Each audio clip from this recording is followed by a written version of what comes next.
যেই ময়দানের নাম কি? হাসরের ময়দানে ওঠার আগে কিয়ামত হবে। কি হবে? হুজুর কিয়ামতটা কোন দিন হবে? কিয়ামতটা মুহররম মাসে হবে। হুজুর মুহররমের কয় তারিখে কিয়ামত হবে? ভাই কিয়ামতটা মুহররমের 10 তারিখে হবে।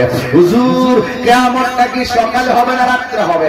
ও ভাই সকালেও না রাত্রেও না, কিয়ামতটা হবে আসরের নামাজের পরে মাগরিবের ডুবো টাইম।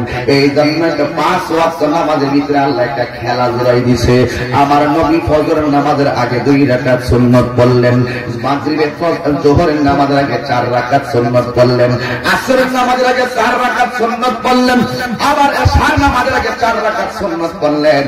মাগরিবের নামাজের আগে কেন নবী সুন্নাত পড়ে নাই? এই ব্যাগ জানলে আমার নবীর মহব্বতের শান তুমি বুঝতে পারবে। কথা বলেন ঠিক কিনা? সব নামাজের আগে সুন্নাত আছে, মাগরিবের নামাজের আগে কেন সুন্নাত নবী পড়ে নাই? এটার বেদনে কে জানে না। আল্লাহ রাব্বুল আলামিনের হাবিব বলেন, এই পৃথিবীটা একদিন ধ্বংস হয়ে যাবে। কেমন ভাবে ধ্বংস হবে? ইসরাঈলের সিংহ ফুৎকারের মাধ্যমে ধ্বংস হয়ে যাবে।